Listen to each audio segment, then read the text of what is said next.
Respondendo a essa pergunta aqui que eu recebi.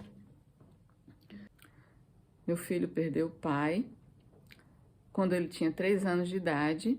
O pai sofreu um choque e uma queda de cima da casa onde estava, e o meu filho na época tinha 3 anos e ele viu. Hoje em dia, ele tem 25 anos, é pai de 2 filhos que não moram com ele.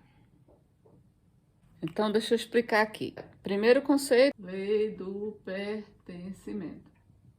A criança repete a atitude, o comportamento de um pai. No caso dessa história, ele está repetindo a história do pai que não pôde criar o filho, então ele também não cria os filhos. O nome disso é amor cego ou lealdade invisível, quando a criança repete. Então a gente vê primeiro, ele tem um filho, tem o segundo filho, mas ele não cria os filhos porque papai não me criou. Então eu tenho que copiar papai. Por quê? Por conta dessa lei, a lei do pertencimento. Na prática, é a frase que diz assim: pertencer é mais importante até do que respirar, porque toda criança precisa se sentir pertencente, precisa se sentir fazendo parte de um clã, parte de uma família. Ela precisa se sentir, eu não sou uma pessoa sozinha no mundo. Então, é a primeira lei, a lei do pertencimento. O pai dele não pôde criar, ele logo não cria também os seus filhos. Ele entrega seus filhos para a mãe dele criar. Poderia ser a mesma situação, o mesmo menino que, para repetir o episódio do pai dele não poder ter criado ele poderia fazer o que ele fez de entregar os filhos para a mãe. Ele poderia ter crescido um adulto estéril. Ele poderia ter pego esses meninos e colocado no orfanato. Ele poderia ter pego esses meninos e entregue na porta de alguém que ele conhecia. Fato é, a lei do pertencimento, o amor cego faz com que eu, para pertencer ao meu sistema familiar, eu faço coisas que eu não queria fazer, mas para eu ficar parecido com o meu sistema familiar. Coisas que são doloridas para mim, coisas que são até contrárias à minha vontade, mas eu faço porque é mais forte do que eu, é maior do que eu. De pertencer é mais importante do que respirar. Eles encontram, cada dinâmica, cada pessoa, cada sistema familiar encontra a sua maneira de se parecer com o seu sistema. O homem fica estéril, ou então o homem vem no relacionamento com a namorada ou com a esposa, quando ela engravida ele some, que é o que a gente chama de lealdade invisível. Lealdade invisível. Ou amor cego. Existem 2 emoções que são primárias, que são a dor e o amor. Ambos são primários, são profundos e são grandes. Os outros sentimentos, como medo, angústia, raiva, não são os primários, são secundários. Esses secundários já partem dos primários, amor e dor. Então, mesmo quando eu faço algo que eu não queria fazer, que me é muito dolorido, como abandonar um filho ou entregar o filho para outra pessoa criar, não é que eu não ame, é justamente por amor. Por amor à pessoa que eu quero me parecer e por amor ao bebê, eu entrego o bebê para alguém criar, porque eu sei que, como a minha ferida é grande, se eu ficar com ele, eu vou machucá-lo. E também tem a questão da grande verdade que diz: a gente só pode dar o que tem. Não é verdade? Ele não tinha recurso dentro dele para criar um filho.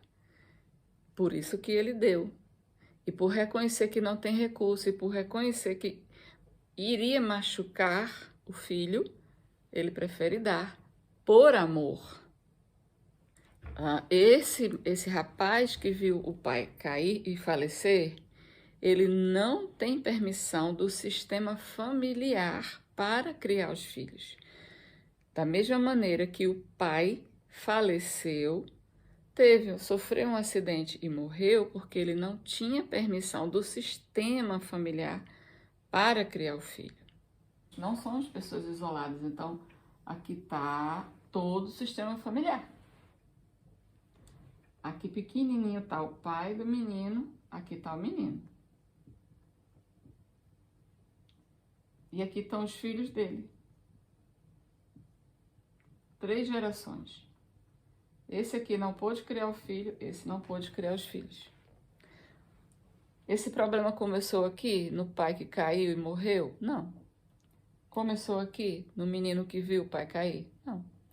Esse problema começou aqui. É um problema sistêmico.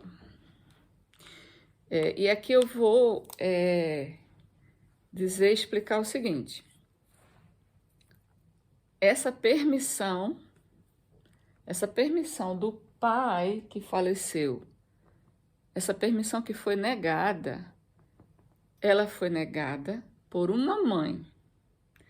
Esse processo de não ter permissão de criar o filho não começou aqui ou aqui. Essa permissão foi negada. E esse fato que aconteceu com esse pai já é uma repetição de algo que aconteceu lá atrás. Certo? Então, agora vamos falar de exclusão. Exclusão. Toda vez que a gente perde alguém, especialmente uma criança de 3 anos de idade, que além de perder o pai, viu o pai morrer, a dor é muito grande. A dor é insuportável. E o que é natural? Qual é a reação natural? Não tocar mais no assunto porque dói muito. Só que quando eu não toco no assunto, eu faço isso, não quero pensar nisso, eu excluo automaticamente, eu excluo aquela pessoa. Inconscientemente. Claro que ele sabe, ele lembra desse pai, ele lembra desse acidente, mas quando ele se lembra, ele rejeita. Mesma coisa da mãe que perde um filho. Tudo que me traz dor, eu não quero pensar. Quando eu não quero pensar no meu ente querido que eu perdi, eu excluo. Quando eu excluo, eu trago todo tipo de problema, todo tipo de bloqueio, de problema emocional. Porque o fluxo da vida para de fluir. E a vida vai seguindo e a gente vai vivendo e a pessoa, tá aqui o sistema familiar. Em vez de ela ficar aqui, como diz a lei do pertencimento, todos têm o direito de pertencer, em vez de ela ser incluída no sistema, ela fica aqui. Do lado de fora. Totalmente excluída. Ninguém toca mais no assunto dela, né? Nesse caso específico, somente agora, com 25 anos, é que ele aceita ouvir falar no assunto. Ou seja, até hoje, são 25 anos onde o pai está sendo excluído. Esse rapaz, esse que era um menino quando viu o pai morrer, agora tem 25, é um adulto, o que ele precisa fazer? Buscar ajuda. Porque essa dor, esse luto tem que ser vivido, essa dor precisa ser chorada, essa história precisa encontrar um lugar no coração dele. Esse pai precisa sair daqui, do lugar de exclusão e vir para cá. Precisa ser incluído no sistema. Ai, Ru, como é que a gente inclui? No coração. A gente inclui no coração. É claro que nesse caso, que ele nunca fez uma constelação, o ideal que ele faça, abra uma constelação. Mas a história começa a ser elaborada dentro da gente quando a gente entra em contato com a dor primeiro.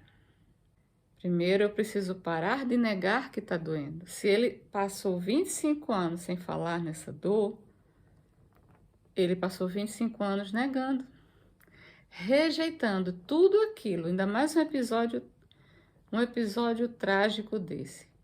Tudo aquilo que eu nego, que eu rejeito, que eu faço assim, volta para mim e me controla. Por isso ele não tem permissão para criar os filhos.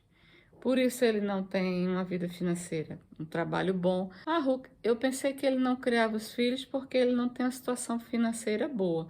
Não, é exatamente o oposto. Enquanto ele não incluir esse pai, jamais ele terá uma situação financeira boa. Porque ele precisa de um argumento forte para não poder criar os filhos. Em lealdade ao pai. E esse pai, e esse acidente que aconteceu, repetindo, já foi por algo que aconteceu lá atrás. Agora eu quero dizer uma coisa, explicar o seguinte. Quem me procurou foi o filho que perdeu o pai? Não. Então, quem é que precisa abrir uma constelação e levar esse assunto desse episódio para constelar, para ser tratado, para ser olhado? Quem? A pessoa que veio me pedir ajuda. Quando a nossa alma está pronta, a gente pede ajuda. Nesse caso, a mãe, porque a gente até agora falou do filho que perdeu o pai, falou do pai que morreu, mas cadê a mãe desse menino? Onde está a mãe desse menino? A mãe desse menino foi quem trouxe esse assunto à tona. Então, quem é que tem que levar primeiro esse assunto aqui? Para ser olhado e tratado? A mãe. Então, o filho só vai para o pai com a permissão da mãe. Se a mãe veio trazer esse assunto à tona, na superfície, ela está preocupada com o filho ou com os netos. Mas aqui, no profundo da alma dela, ela está trazendo esse assunto à tona porque ela precisa enxergar algo. Nossa transformação de vida só começa quando a gente aceita o que foi, como foi. A partir daí que eu aceito, eu tenho força para seguir para a vida. Quando esse assunto for apaziguado dentro do coração dela, ela vai conseguir olhar para esse pai e ela vai conseguir enxergar a possibilidade desse filho caminhar para papai. A partir daí, essa constelação, esse olhar,